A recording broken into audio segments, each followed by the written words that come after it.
Welcome back to the Network Group podcast. We've been running a couple of these now just to intro members into the wider audience, so to make people aware of what's going on in the membership and Network Group, how it benefits members, have a little sit down and a one-to-one with members that have been involved with the group for quite some years.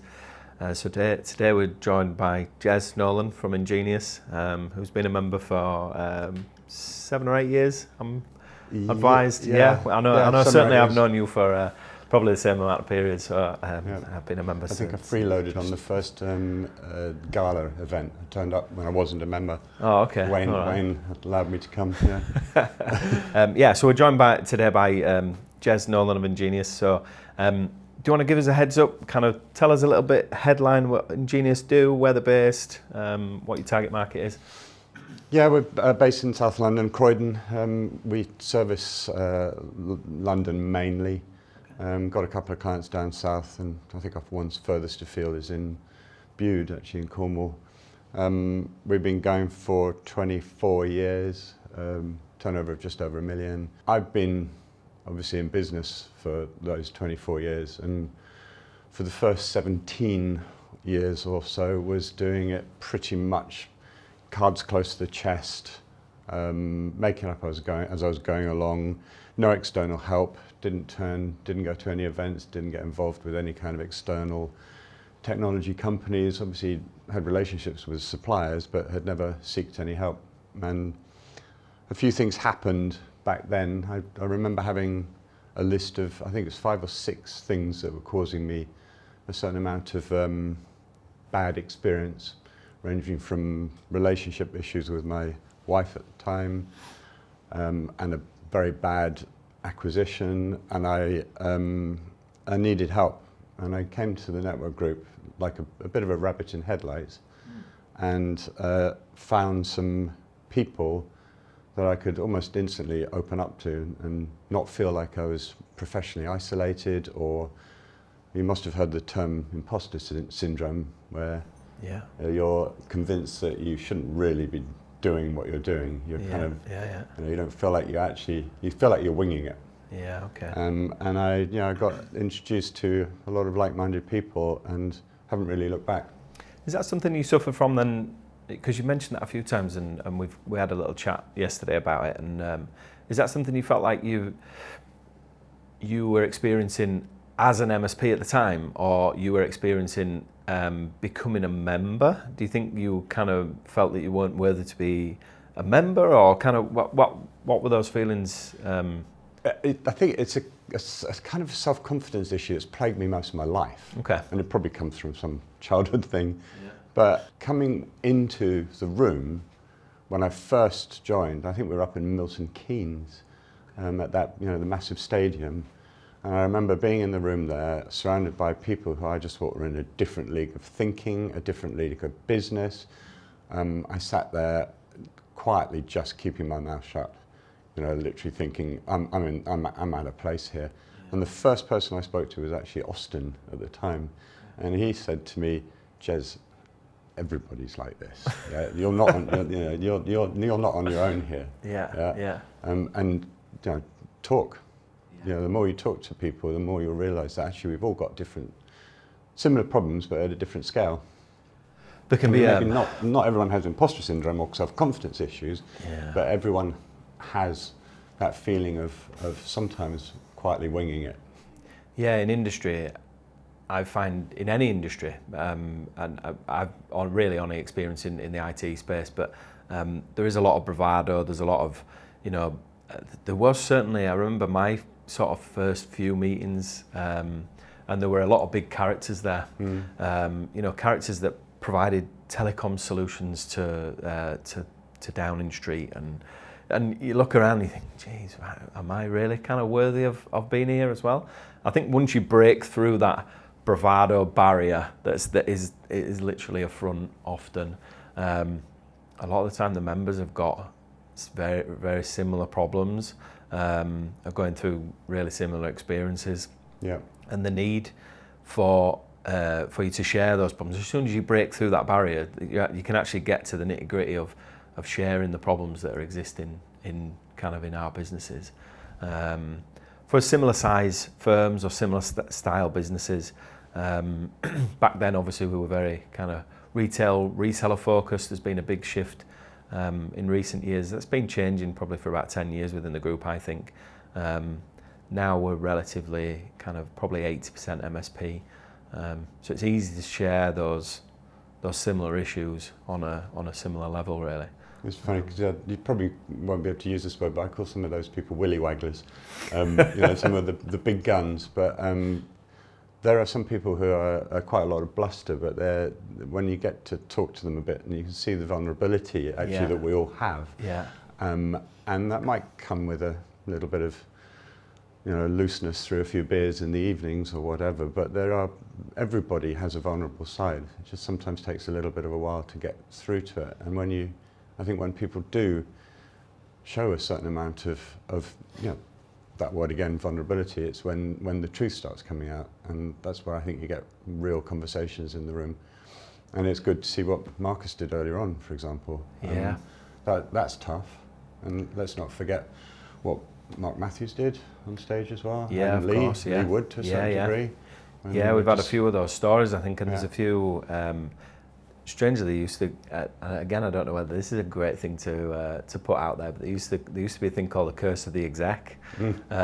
So previously, there's been members who've gone into administration, and they were executive members. Wow. So I think that's gone now. That hasn't happened for a few years, but yeah, willy wagglers. I'll have to start using that one. So, in terms of the group, then you've been a member for 7 or 8 years. Is there a couple of things that you could highlight that you've taken from the group and you've implemented in your business, and it's been kind of it's changed things, or is there vendors that you've met, people that you've met, ideas that you've harvested? Oh God, I mean, there's so many to list, but now I'm on the spot, probably. I mean, but one of the first things we shifted to joining the network group was continuing back then in the day of taking quite a lot of the extra load off our service desk on the server side of things. Of course, that's not so important nowadays because there are hardly any servers out there. Numerous products that we switched to, and of course made savings on, because let's not forget, you know, NG started off as a buying group. Yeah. So the no-brainer in joining really was a no-brainer, in that the membership fee was more than covered by the savings. But then I think what the group has morphed more into is more of it's starting to be a bit more of a peer group, a bit more of a sharing group, a bit more of a learning group, a bit more of people mentoring each other and swapping ideas and being really open and free with information. Just, if you turn up at one of these events and you have a problem, you will find you could have at least half a dozen people who will probably give you a pretty good answer to what you need to do to address that problem. And that comes not just from the members, it also comes from the vendors. And I think the modern way of doing business is very much reflected in what NG does, because the modern way it's not to go guns blazing in ring fencing what you do, and not trying to restrict other people's knowledge of what you're doing. It's now about sharing and being more giving, I think, in what you do in business, because what goes around comes around. And I think people who aren't generous of spirit in the way they run the businesses will ultimately fail. I think that the modern way of doing business is to be generous with your knowledge and your time and what you do. It's a relationship thing now. Yeah, I find so many members mention that they come for the commercials but stay for the community. Yeah. And I didn't coin that phrase, by the way. That was Troy yesterday when he was speaking, and that's exactly what happened to him. Though it kind of looked, and from the outside in, it's often really difficult to understand how a community works, what it's going to bring in terms of kind of tangible benefits. It's super easy to go, I'm spending X on this, and I can get it for Y if I'm a member, and how much is my membership going to cost, and all the rest of it. That's kind of the hook, though, I guess. But I think when you join, you realise there's so much more. Yeah.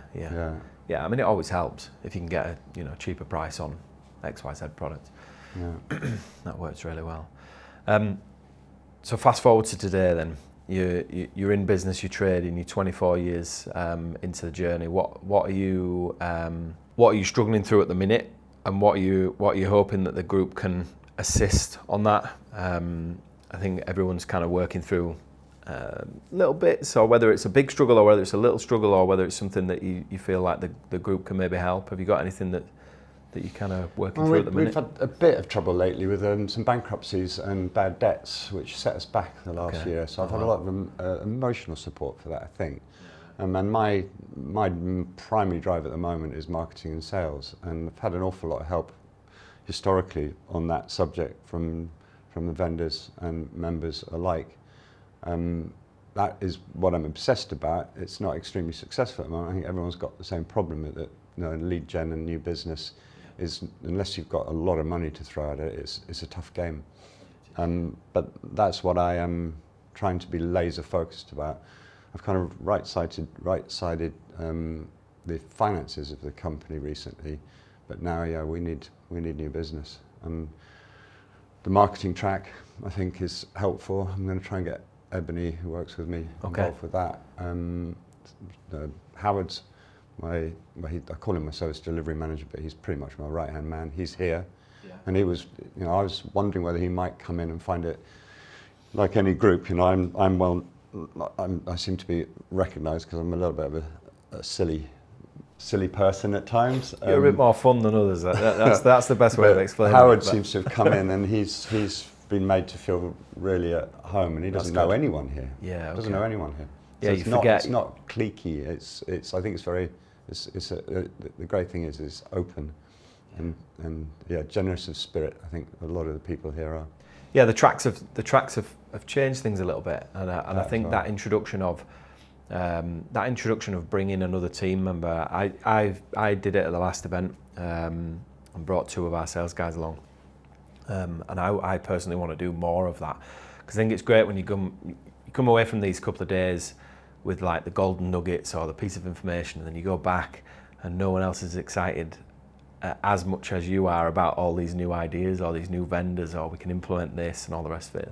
I think even if you just bring one person along, it allows you to spread those ideas a little bit better. You just mentioned that is the golden nuggets. Every time I come to one of these events, I walk away going, that was worth it for certainly one, but usually 2, 3 or 4 reasons. Yeah. Walk away with little things that you kind of go, that's a good little piece of information, or a good idea, or I'm gonna change tack on that, or think about even a different product, different solution, whatever. But it's usually just about a better way of doing something you might already be doing that you hadn't seen, because again, that professional isolation of running your own business without any outside help is no way to do things. You need input from people who can take an objective overview from your business, from probably a few straight questions, and sometimes maybe a bit probing and uncomfortable questions, but it puts you on the right track when you answer those questions, and then someone can give you some a golden nugget to take away. Yeah, 100%. I remember the time. This was kind of transformational for us actually, when we came in and the group had set up the connectivity arm. The telecoms space within TTG, and I'd spoken to a few people about telecoms were the right thing for the business, and it's that another 3 years later it's 25% of our revenue now. So really transformational stuff that kind of, like you say, that was probably one of the golden nuggets I'd taken away from that meeting. Can't remember the specific meeting it was, but it was with Olivia at the time, and Olivia had come in and presented, and and taken it from there. So, biggest things that you think is going to affect kind of the IT space in the next 3 years? Well, everyone's going on about it, and everyone's quietly terrified about what it really means, but AI is going to, I think there's a lot of doom and gloom about it, but it's ultimately a tool. I don't think any of us really know how to, for want of a better word, but how to monetize it, how to help our clients use it. I don't think we know quite yet what to do with the tool in a true business sense, other than help it do a bit of creative thinking on marketing or whatever. But yeah, it's a weird one. What that is bringing I think, yeah, next 3 to 5 years is going to dramatically change maybe the workforce of, the entire planet. I don't know. Do you remember when GDPR was kind of changed? I can't remember what the previous version of GDPR was, data protection. But I do remember thinking, this is probably going to be like a flash in the pan. It's going to happen, it's going to stick around, everyone's going to be excited by it, but it's going to tail off. It was similar with Cyber Essentials, I guess. It hasn't tailed off, but it's almost become the norm. With AI, you kind of look at it and think, this ain't going to tail off. This is just going to get kind of more and more ingested inside the businesses, ingested inside the industry. Were you around for the Y2K thing in the industry then? No, I was a little bit young for that, but I remember it. I was involved in it, but I was a contractor then working for some of the big wigs in the city. Yeah, that was a damp squib, but I don't think this is going to be a damp squib. I think it's definitely not going to go away. Yeah, No. it's not going to. We're not going to pass over to New Year and all of a sudden it's disappeared. So yeah, I think that kind of wraps up to where we got to. If that's all right, Jez. I enjoyed speaking to you and learning a little bit more about your business. Thanks for your time. Yeah, and I'd urge any kind of potential members to reach out. Jez, I'm sure you'd speak to any potential members as long as they're not based in Croydon, 2 minutes down the road. I wouldn't mind that either. There's plenty of business to go around, I think. Yeah, there certainly is. Yeah, thanks guys. Thanks very much.